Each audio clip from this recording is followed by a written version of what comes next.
You can be the first to drop out of this show. Come on. Why are you always trying to turn me into you? Why can't you accept me for who I am? Sorry, Sideshow Bob. You were more work than I thought you would be. Please don't kill me. Time to go back to Texas, where there's no difference between them and personifying the definition of the word stupid in the stars and night are dull and dim. Hi, I'm Kitty Monk, and I'm here to talk to you about King of the Hill, or more specifically, the big cheese himself, Hank Hill, the seller of propane and propane accessories, the spokesman for diminished gluteal syndrome, and the show's main character. Oh, so that's why it's called King of the Hill. That makes more sense. Wait, so are those bumps in Peggy's head supposed to be like a crown? Recently, in the Kitty Monk Chronicles, we discussed Hank's wife, the ever-arrogant, size 16-footed Peggy Hill. That video passed the Dagmar threshold, i.e. it got more than 50,000 views, meaning I am allowed to talk about King of the Hill full time. However, am I really? I mean, I thought I was able to talk about Transformers Prime after Knockout got a fudge load of views, and then Starscream only got 27,000, and a copyright claim from Hasbro. Sucks too, I really wanted to do a video on RC. Anyhow, thanks for the support,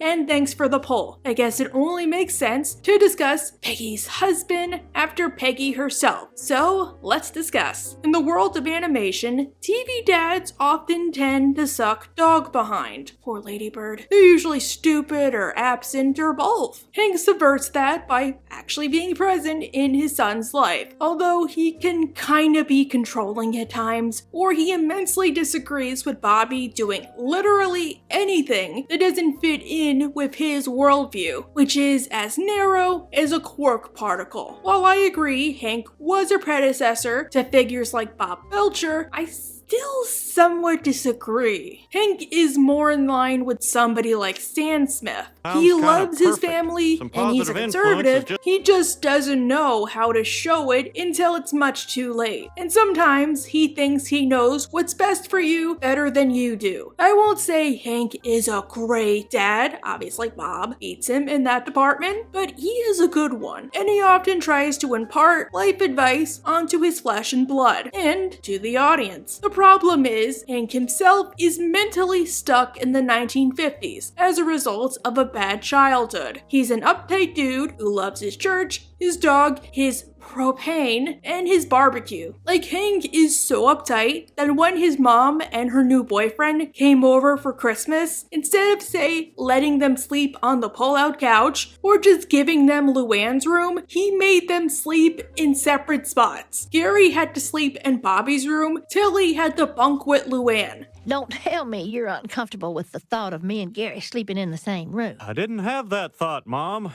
You put that thought in my head, but now that it's there, you leave me no choice. Oh well, at least they got revenge later by doing the nasty on Hank's kitchen table. Regardless, I do think it's fair to say Hank is not immaculate. When the later seasons aired, Hank firmly became the voice of reason type character, which is a polite way of saying he became the show's mouthpiece. He was Arlen's answer to a question no one asked. On occasion, this could get to be a little too much. Like I said in my last video, the show works better when Hank gets challenged, as he and the new characters might often learn something from each other. At the worst of times, it can get to be very, Hank is right because he says so, and all of y'all gotta deal with it. So I am gonna go over the episodes where Hank's advice is not the best, or it could be better, but the show doesn't, show how or do enough to address it. To get this out of the way, this video is in no way, shape, or form meant to condemn Hank. Again, I love him, I'm just poking at a little flaw I've noticed. It's not gonna be like my Jerry rant or my Kyle and Cartman rant. Okay, boo? Let's start off crucifying old Kitty by reviewing a fan favorite episode. Bobby goes nuts because he's an underwear squirrel. During Connie's sleepover, Bobby gets bullied by local twerp Chang Wasanasong. That's how you say it, right? Who gangs up on him with several members of his posse, and they force him to eat dirt. Yum, that's good dirt. Bobby, come on. It's both delicious and nutritious. Unless he fed you the squishy kind of dirt. How often do Con and Hank let their dogs out? Woof woof. If you eat some dirt, then maybe I'll leave you alone. Also, why is it that Bobby's bullies are almost always voiced by Pamela Adlon? Like Chain Clark Peters? It's delightfully meta. Bobby goes to Hank for advice. There is only one person who can fight your battles for you. And I know you don't want to hear this, but that person is you. Now, okay, that I can agree with. If you watched last week's video, don't worry, I think I cleared up any audio problems. I am in favor of people using violence once all other options have been exhausted. Not violence. Violins. That screechy music's gonna ruin the goddamn country. After a certain point, a kid should try to defend themselves, and unfortunately, in many cases, bringing in a trusted adult might make the situation worse. Either the parent can't do anything about it, or they'll somehow screw things up even more, either by misunderstanding the situation or angering the bully. Screw off, friendship is magic. However, Bobby's not a warrior. He isn't even like Snorlax. He's a wimp. To this end, Hank suggests he go to the YMCA to learn boxing. So, taking those boxing lessons kept the bullies from picking on you? Bullies? Picking on me? Tough break, kid. The boxing class is full. Thankfully, Bobby is kinda like Gene Belcher, in the sense that he doesn't mind feminine activities or pursuits. Instead, he signs up for the next available class, Women's Self-Defense. Every one of you in this class is heavily armed right now. That's right. Your keychain, your fists, that huge engagement ring. Bobby, at this point, you should just carry around a little thing full of pepper spray or bear mace, bruh. The stuff they use on bears. Maybe it'll make the dirt taste like jelly. It's for women only. But I hate men as much as you. I don't hate men. I just hate being a victim. You go, girl. You exemplify Women's History Month. Sorry, Luann. Maybe one day. The instructor teaches Bobby something that'll become his signature move. I want everybody to try it. You first. See, I don't hate men. Say it with me now. That's my purse! I don't know you! Bam! And that was the line which earned Pamela her Emmy. At school, Bobby uses his newfound technique on Chang Wasana song, and he wins. Let go of my purse! I don't know you!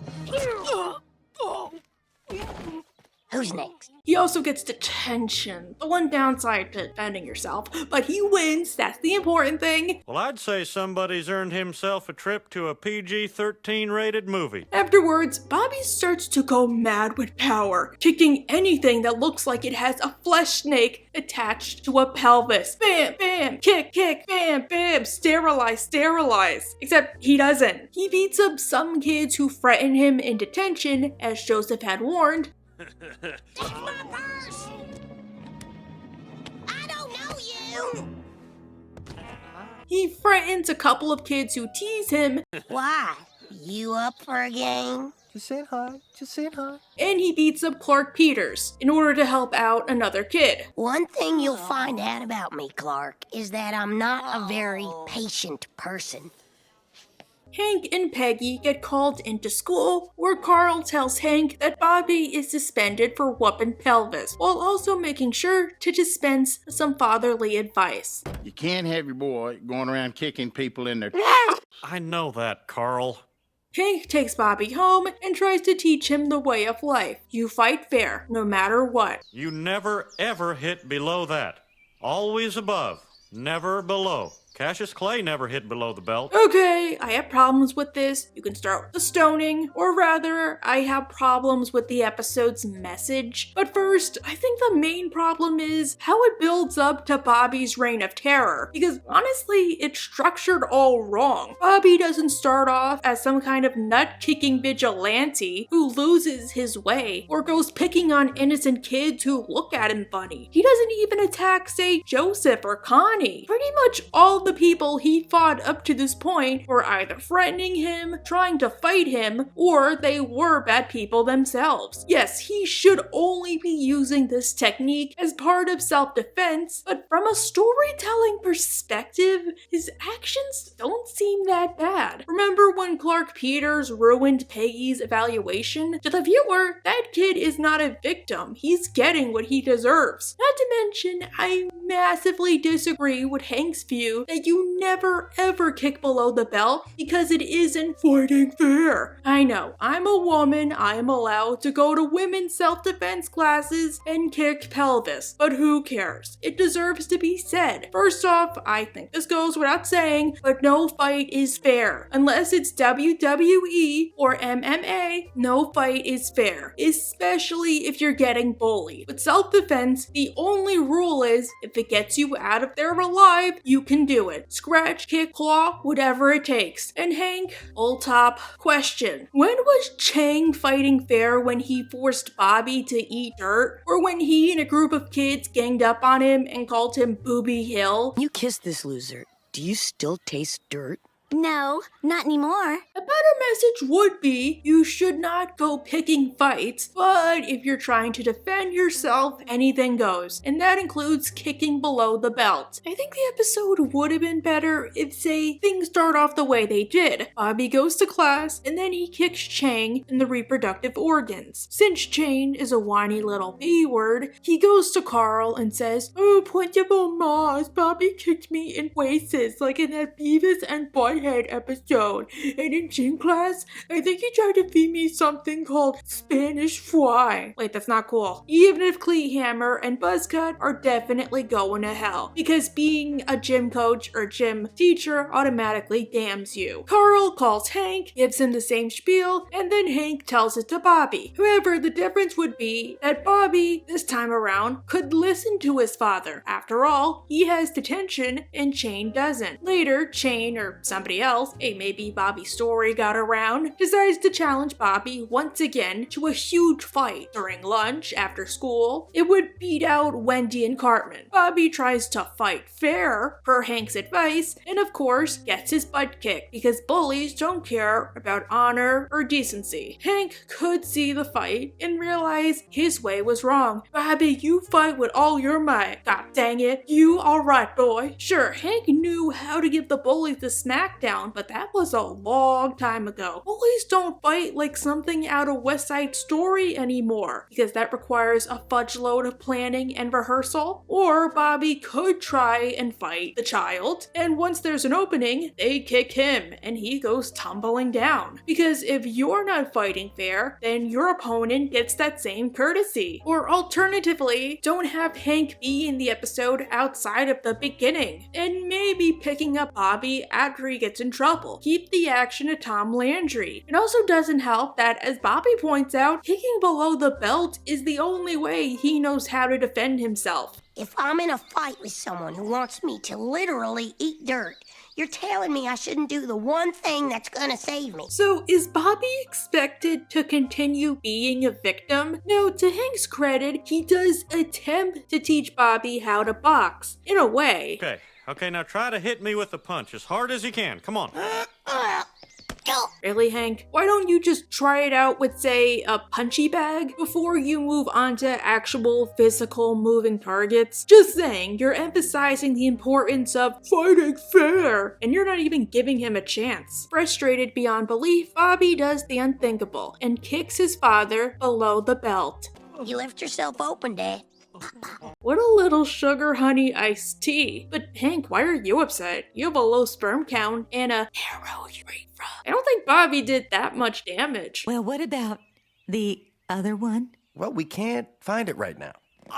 Okay, I stand corrected. Bobby gets grounded, but Khan convinces him to disobey his daddy. Since Hank hasn't had anybody kick his butt, besides King Skretterberg and Maria from work, he lets Peggy do it for him. What are you doing, Mom? What are you doing? Come on, Mom, don't. Game over, Bobby. As expected, Bobby retaliates. That's right, Bobby. I believe you will find that I have no... Where's your secret weapon now, huh? That's not how it works. And I hate how much TV continues promulgating this lie. You know, we have nerve endings down there too, right? You know, birth hurts for a reason, right? But I choose to believe that Bobby did not kick as hard as he usually did, or he didn't have his shoe on, so Peggy was able to absorb the blow. Imagine if Bobby found out ladies could be fallen by one fell kick. Or considering how Peggy told Bobby in the firefighter episode that ladies do not have groins, and she has a tendency to believe her own lies, she could think that's why nothing happened. Yeah. It's not so fun when someone doesn't fight fair, is it? Shut up, you kicked your non-existent butt. You always say you're gonna kick other people's behinds, but outside of Jimmy Swaggart, Jimmy Witchard, why did I get Jimmy Swaggart? Have you ever actually done it? I'm calling empty threat. Then again, nothing beats out church hopping. The Hills are late to church and a new family comes in and sits in their usual spot. They are the Smiths.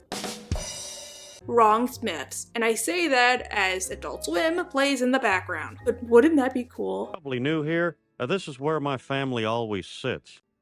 We're kind of settled in here. Well, no problem. We'll help you move. Now, I know how annoying it can be when somebody steals your spot. It just feels super weird to sit somewhere else. I would be a little upset. I'm sure Sheldon Cooper would be upset. But upset enough to leave my church, or at least the place where my family has gone for more than a decade? Probably not, but I'm not Hank. Hank goes to talk to Reverend Stroop about what's going on, who in not so many words tells him to get over it. He did not come early enough, and it's a public place of worship. This is God's house, not mine, not the Smiths, not yours.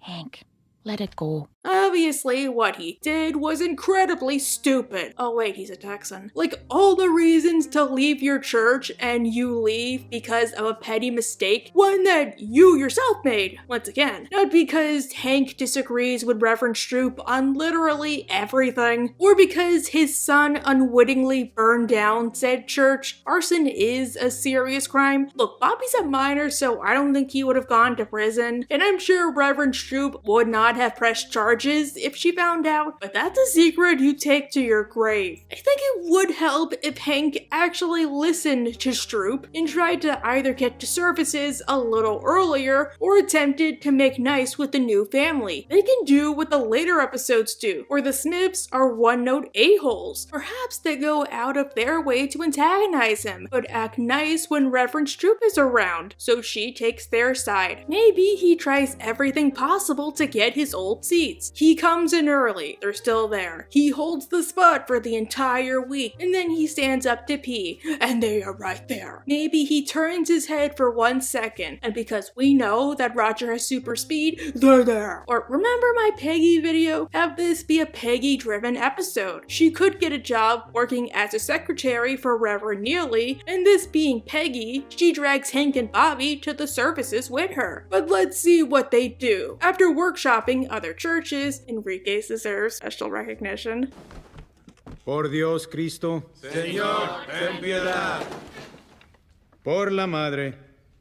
Remember when The Simpsons said church was like Simon Says without a winner? Peggy convinces them to try out the new megachurch. They have their very own coffee shop, florist, mini-mart, bank, and a dry cleaner that accepts all competitors' coupons. Ooh, maybe you'll meet Chris Pratt. Not the best Chris in Hollywood, but you would get bragging rights. While waiting for coffee, Peggy and Hank run into Reverend Stroop. They get into a fight, and Hank tells her they are leaving permanently and going to the megachurch henceforth. We're switching to this church, and we're never coming back. Again, literally over seats. It's times like these I like to ask myself, what would Jesus do? And you know what he'd do, Hank? He would grow up.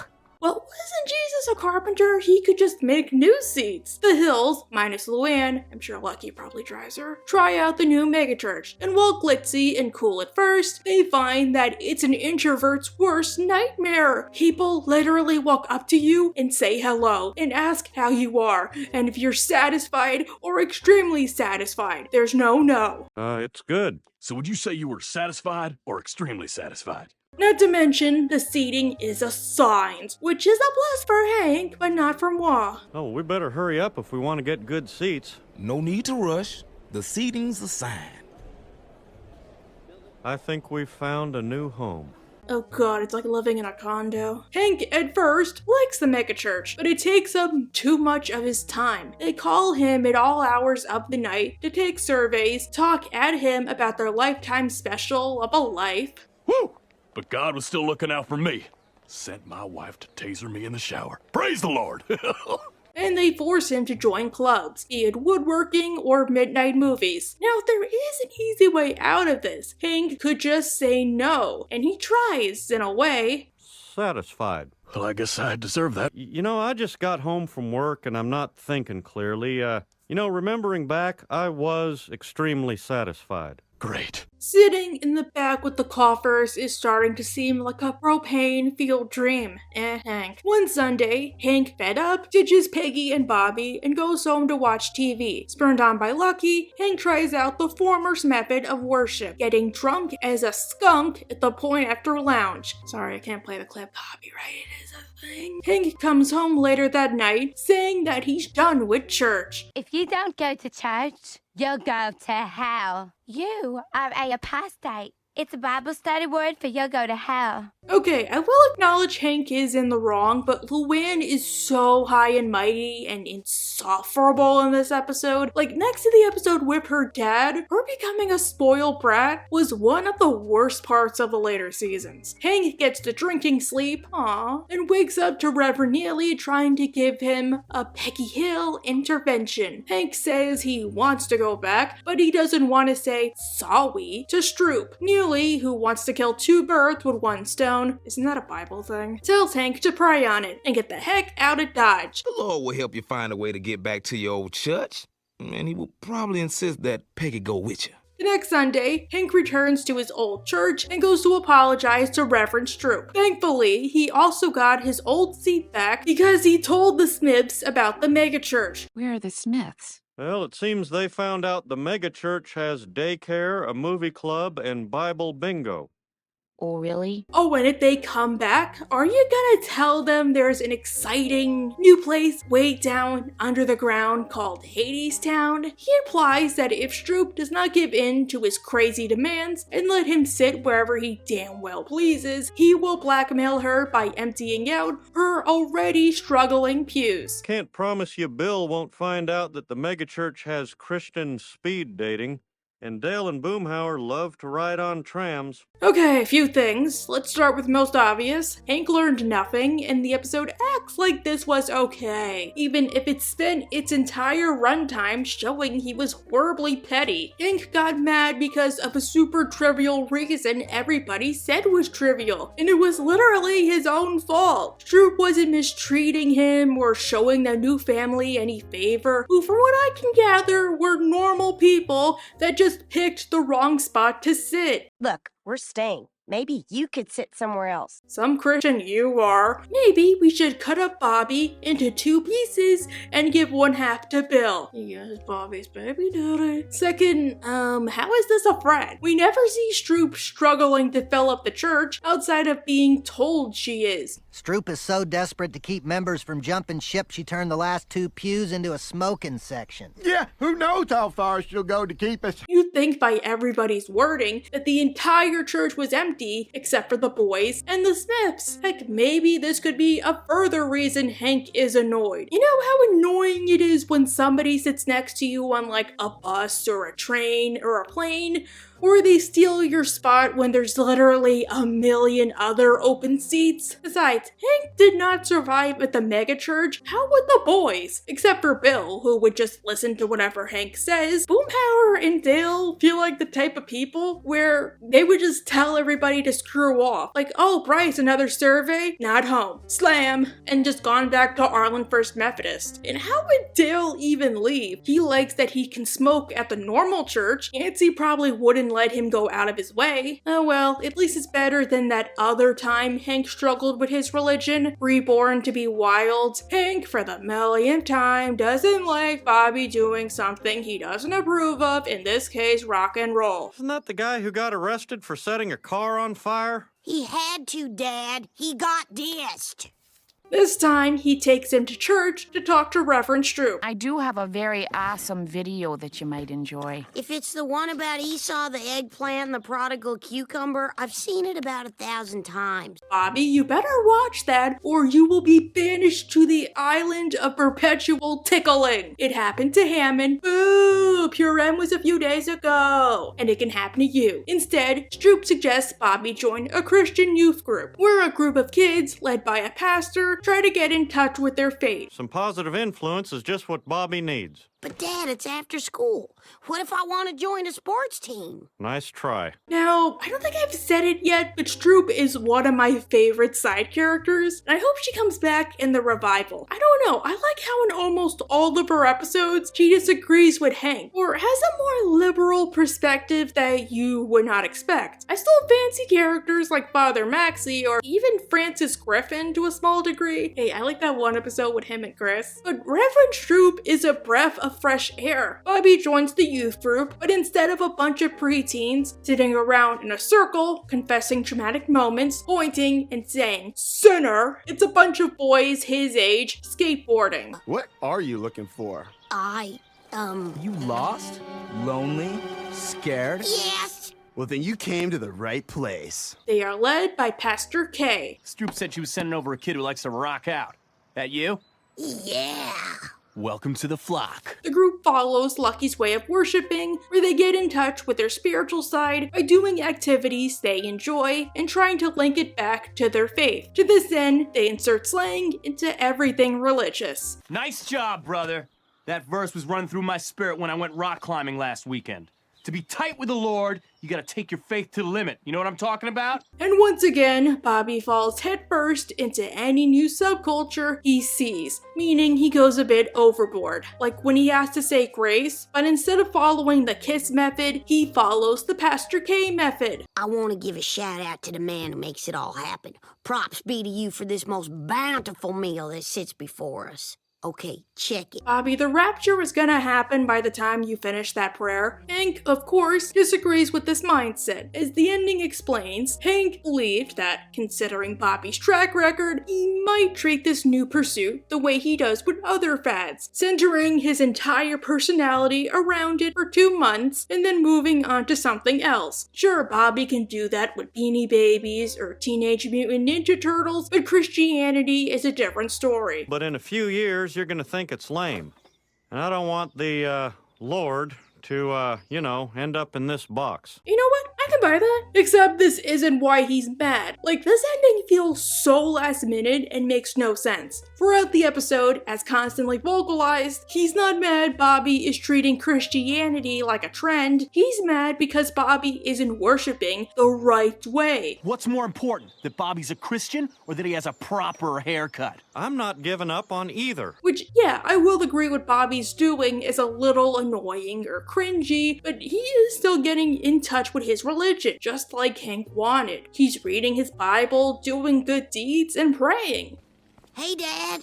I felt like walking home. You know, enjoy this glorious day. Besides, if Hank was so worried about Bobby tiring of Christianity, why didn't he speak up sooner? Heck it, don't you see? The video games, the clothes, he's turning Christianity into another phase. Can't you see you're not making Christianity better? You're just making rock and roll worse. Even Jesus had long hair. Only because I wasn't his dad. Oh, so you know better than the dude you worship. The breaking point comes when Bobby gets an earring. What's that in your ear? My testimonial. Nope.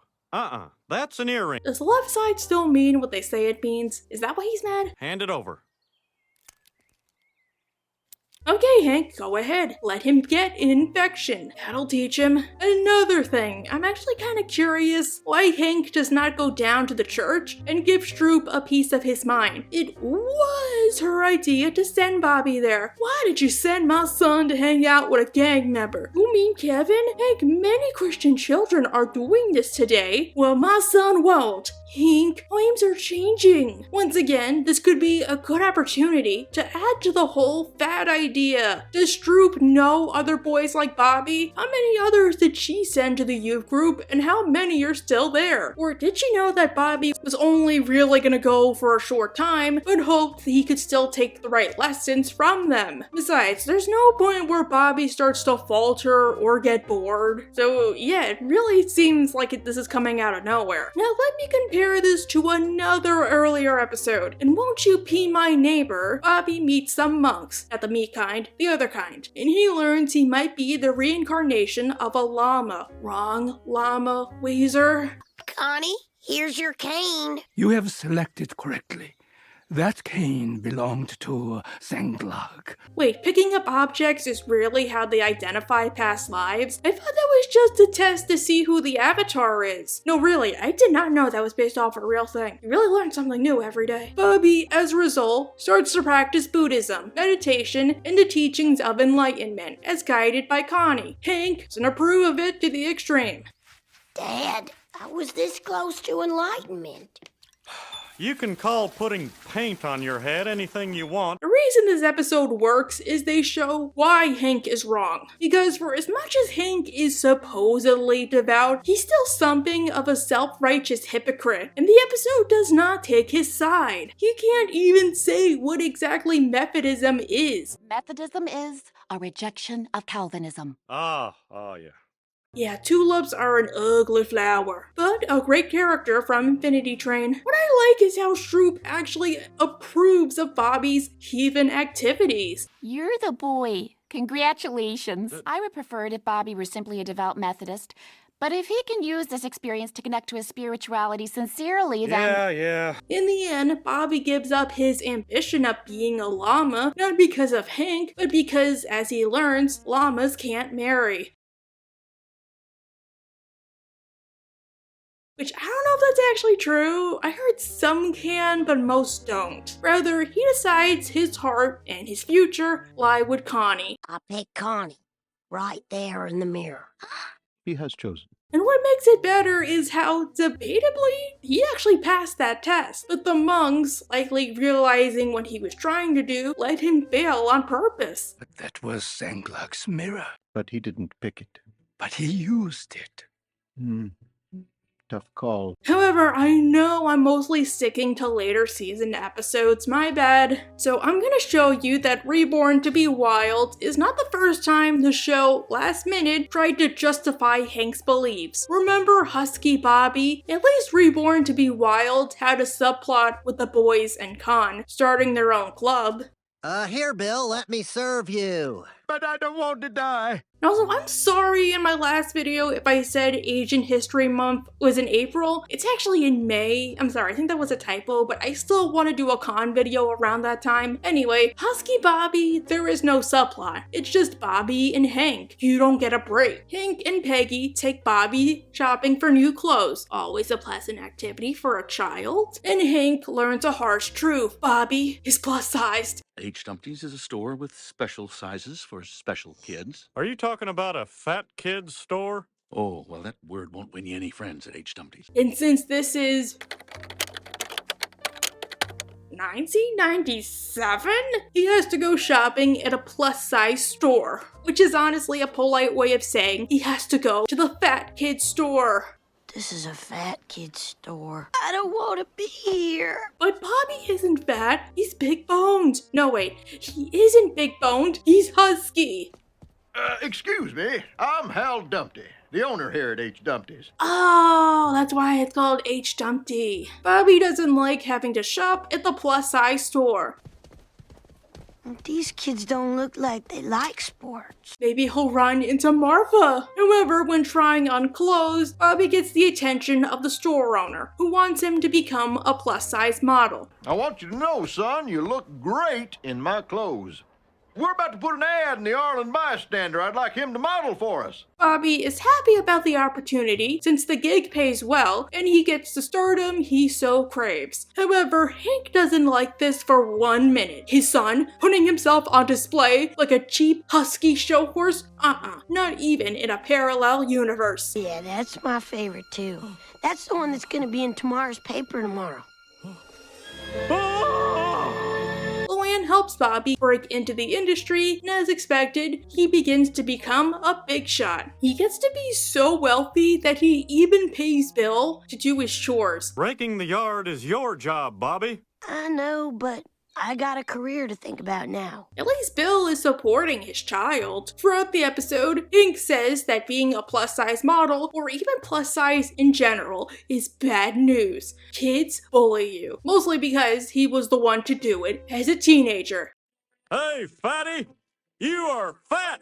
Ugh, I guess me and you would not get along. Sorry I don't have your perfect metabolism, Hank. However, it's pretty clear he isn't worried about Bobby getting made fun of. He's worried about how it's going to affect him. Bobby is doing an activity he doesn't approve of. And worst yet, he's getting paid for it. Near the end of the episode, Bobby gets booked at an important gig where he meets a fellow plus-size model. Hey, do you want to get into trouble? No. Then get me a brownie. Stewart, where the heck is your Winger t-shirt? You would not believe how hard it is to find that online, that exact shirt he wears. Or maybe this episode takes place in the alternate reality where Butthead was never born. Hank goes to talk to Bobby before the show starts, where Bobby is expected to go on first. I'm just trying to keep you from being embarrassed. Is that what you're afraid of? Or are you afraid you'll be embarrassed? However, Hank still does not relent and has to physically manhandle Bobby out of the building. At that moment, Dooley and a gang of bullies appear out of thin air and pelt the models with donuts. All kinds: Boston cream, strawberry, sprinkles, jelly, blueberry, chocolate frosted, those kinds Duncan give out for Halloween, even plain whole wheat. And they try to paint Hank like he knew what he was doing. I feel good right now. I feel like this guy'll get me out of anything. No, he just got lucky that one time. Hank had no way of knowing bullies were gonna show up. Perhaps one thing they could have done was have Hank learn of the plot ahead of time. Hank, disagreeing with Bobby's choice, could be sitting at home or drinking a beer in the alley, angry at everything. Somehow, he finds out. Maybe the bullies drive past him, maybe Joseph found out through the grapevine. Hank goes ahead and tries to pry Bobby out, but Bobby thinks Hank is just being a disapproving dad like usual. Then the infamy happens and Bobby realizes, oh crap, this is what it takes to be a plus-size model? Yeah, I'll take my chances with public school. Also, nobody helped those poor kids. Like, yeah, good thing Bobby got out, but stuff still went down, and it's unfortunate they got caught in the line of fire. There's no foreshadowing to this event. Is not Stewart such a brat because this isn't the first time he got bullied at a show? Maybe his parents depend on his modeling money, so they force him to do it. This gig might suck, but at least he isn't a criminal like his cousin, Todd. Yes, that's my secret theory. At least with the clowning episode, they showed why it was such a bad idea, and Hank actually came around to the idea of Bobby being a prankster. To him, that was the lesser of two evils. Now, there were plenty of other Hankish Right episodes I could pick. Outside of a few options, I mostly want to run down the list. The one where Bobby works at Strickland, because outside of not knowing his facts, there was nothing wrong with his method, he got results. Powder Puff Football, he says that Powder Puff Football, is okay, even if the PTA lady made a good point about the girls getting mistreated, especially considering this one scene. Coach! Not now, Beth. And for as much as people say nobody cares, you never gave us the girls' opinions for either side. Plus, he kind of bullied Bobby into staying. Or in The Boy Can't Help It, a group of girls baby Bobby, treating him like a fancy pet. I've never thought about it, but yeah, if bear cubs could talk, they'd sound like me. Oh, Bobby, could you be more precious? But it's not bad because he's getting disrespected, it's bad because he isn't acting like a man. Boy is a A girl! However, there are 2 more episodes I want to focus in on. Talking shop and business is picking up. Let's start with talking shop because it's the easiest, honestly. Bobby gets to take electives, and since Goodbye Normal Jeans is an episode, he decides to go with peer group. Don't worry, Hawaiian dance was also an option. I humbly offer Taro to your village. Peggy, the boy. Bobby, honey, not now. What are we talking about? As a peer counselor, he thinks he'll be able to score with vulnerable young chicks. Creepy. You really are Cotton's grandson. Now, this I have problems with, but I'll get to them later. Hank, like usual, doesn't think peer group is good. Bobby, no good ever came from kids talking to other kids about their problems. Except for that one episode where Bill had a mental break and started to wear dresses. It was fine in that one instance. Honestly, I got a few requests to talk about that episode, but like Bobby's Saga, another episode, or even the smoking episode, yeah, these were like the 3 big ones, they do go out of their way to show why Hank is wrong instead of nudging him on the shoulder. Plus, he went out of his way to accommodate those people in the end, granting Bill closure by wearing a dress or letting Bobby quit. Sorry, tangerine. Anyhow, Hank tells Bobby to take auto shop instead, which leads into a little subplot where he and the boys try to find a junker car for him and Bobby to repair. We can restore it together. Then one day when we're all finished, Bobby'll get in that car and he'll drive away. And then I can die.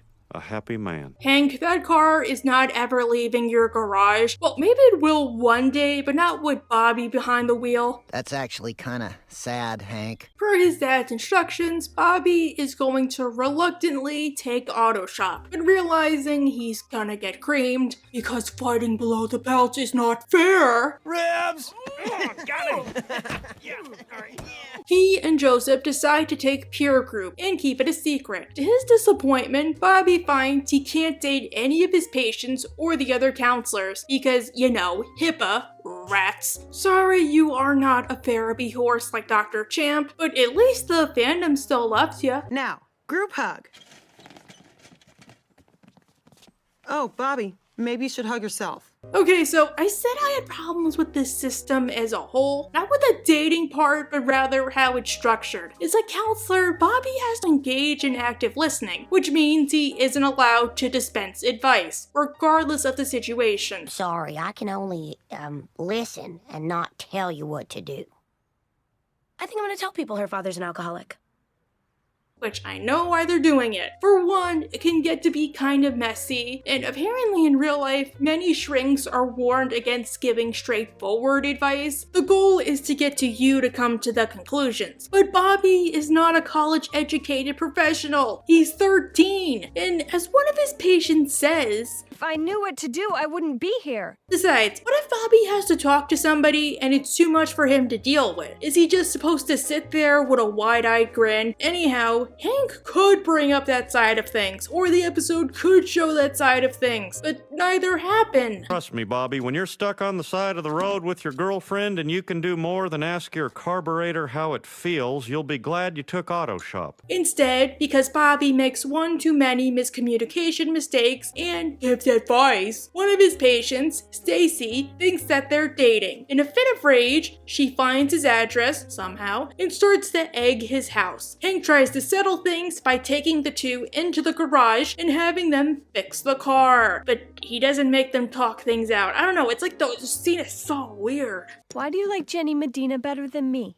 Well, I guess Jenny validated me in certain... Bobby, I want you to tighten that bolt. Okay, with that out of the way, let's get to the episode. I know you guys really want me to talk about it. Business is picking up. As part of a job shadowing program, Bobby has to spend a week working with a professional to see how the real world works. Hank, being Hank, wants Bobby to job shadow at Strickland. You do a good job at Strickland this week, you'll have almost your whole life figured out by age 14. Because clearly it worked out so well those other times Bobby went to Strickland. You know, when he did comedy routines, or when he became a salesman, or even that one time when he was a caddy and Buck took him across state lines. Bobby, however, wants to try something else. I've heard you talk about propane for 13 years, so maybe I should try something fun.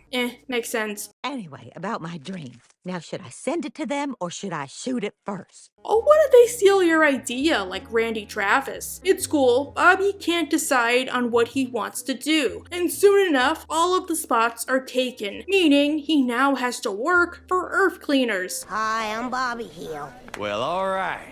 I'm Peter Sterling, founder and president of this little situation here. We'll get there. Where's Jed? Joseph Gribble gets the Strickland gig. Mr. Hill, I want to do propane. Alright, this might be a good idea. We saw in the Alien episode that Hank and Joseph have a lot in common. And while I love that episode to some degree, it does suck they did not go further with the sun switcheroo. However, since this is Joseph after puberty, when he became Beavis without any of the charm that makes Beavis funny or adorable, Joseph turns out to be a terrible employee, despite Dale's encouragements. And if you're cooking burgers or stuff, don't drop your cat in there, because it could, like, explode. Fire! Fire! Fire! And yeah, I did the, like, this things. I don't know what you call them. You know, if you twist that valve far enough, you'll kill us all. Nah, that doesn't really happen. Hank, you're such a killjoy. But Joseph, he should know what he's talking about. He did get caught in a propane explosion. Anyhow, Bobby starts to work for Peter Sterling, the owner and operator of Earth Cleaners. I'm Peter Sterling, founder and president of this little situation here. Luann's daddy? What about the oil rig? Oh wait, retcon. Bobby learns that Earth Cleaners is a business whose sole purpose is to pick up animal waste. We pick up poo? Oh, we pick up mountains of it. Whose poo are we picking up? 90% dogs, 10% other. Bobby wants nothing to do with it and tries to beg Hank to open another spot at Strickland. Only he ends up spending the day with Sterling and finds that he loves the job. It pays well, and despite the uncleanliness, he finds it's kind of fun. Hey, Dad. Bobby, why don't you give this nice man his costume back and we'll hit the grill? Hank, you can guess by now, does not like this, for reasons, which I know it's because he's jealous Bobby won't go into propane, but it just seems so weird how it's presented. A big part about Hank's character is that he is all about hard work getting results. Sure, the job might not be glamorous, but there's a reason they call it work. Remember that episode with Jimmy Witchard? Yes, I said it right that time. Babies want everything handed to them. But you're there to work and not play.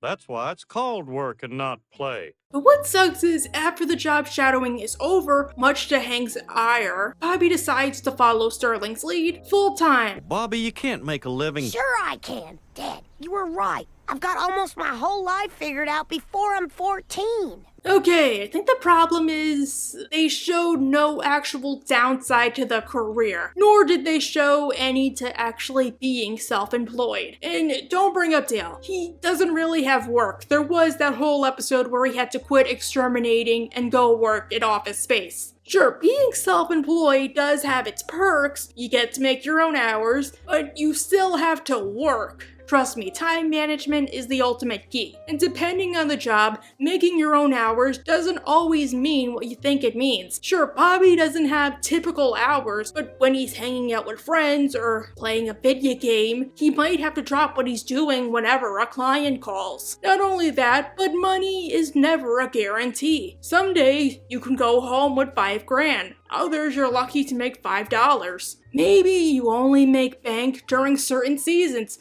Maybe the winters are harsh because everybody locks their dogs inside. Maybe the summers are brutal because everybody goes on vacation and takes their pets with them. Maybe there's a wild man eating clam in the backyard. Those exist. But they don't show that. Instead, we see that Sterling is probably richer than everybody on Rainy Street put together. Peter, do you have another business or something? I hate to pry, but you couldn't have paid for all this by just, you know. Oh, but I did. Besides, Sterling is the only guy who does what he does, meaning he snatched up all the good clients. My clientele is made up of practically every rich person in the Heimlich County area. I've got almost no overhead expenses and no competition. Perhaps that's another obstacle. Now Bobby has to worry about competition, and not just plain competition, but competition from a trusted friend. But no to none of this. Hank goes to talk to Sterling and confesses his feelings. Look, Peter, you're a tall, handsome, well-put-together guy. Everyone likes you, so a guy like you can pull off a career like this. What? Now, Bobby, well, he's a great kid, but he's different than you. Like, I get it. Hank thinks that Bobby is an awkward little effer, but the show makes the point that Bobby can easily make it past his appearance. Even Hank has said it. Him and his darn prop comedy. Every time the boy gets into a jam, he shoves french fries up his nose and makes a new friend. Besides, there's no reason Bobby and Sterling could not just partner up, or Bobby could work for him the same way Hank works for Buck. I don't know, it really reminds me of Dipper and the Apprenticeship, where the show says it has to be one way simply to appease the selfish party. However, Hank guilts Sterling into breaking things off. Well, I'll just have to force him to quit then, and deal with my own son hating me, probably for quite a while. Jerk. The next day, Bobby has started offering his services to college students. If I hurl, I just call you and you'll come and get rid of it? That's what I'm selling. Freedom. I don't want to touch something you touch. Okay, to be fair, they should have focused in more on this part, just to show Hank had a point. Like maybe during the job shadow week, there's a scene of Sterling getting clients with Bobby, and he gets it solely based on appearance, not on actual merit or skill. Sterling could be charming the pants off of somebody, and then Bobby starts to talk about facts and figures and scares them off. To get Bobby to quit, Sterling lies and hires a bunch of dudes to beat him up, saying this is a downside to the career. Oh my God, Dad! They got danged. Anyhow, that is Hank Rutherford Hill at his absolute worst. From what we can gather, Hank is normally a good person and an all-around good character, but does he deserve the role of voice of reason? I don't know. Some episodes I think benefit from having Hank as the voice of reason, others not so much. But one of the few good things about King of the Hill is you can sort of justify the Flanderization. Peggy becoming more arrogant? Well, she fell out of a plane. Maybe she had a traumatic brain injury, or her ego got inflated. She survived something nobody else did. Or she has some trauma she refuses to deal with. With Hank, I think one reason for him getting Flanderized is because people started to depend on him more. He basically watches Bill like a parent, even if he isn't always correct about it. Bobby has to learn to make choices now. Do you want to spend the rest of your life making his choices for him? Well, why not? I do it for Bill. Especially in that one episode where Carl Moss moves in with him. And if it weren't for Hank, Dale would be dead a long time ago, likely because of bees. Regardless, Hank is one of the best characters out there, even if he has his moments. Want to know an episode that actually makes Hank the voice of reason, but also has him be in the wrong and fully admits it, like in a good way? Grand Theft Arlen. Unfortunately, we are out of time, but go watch it.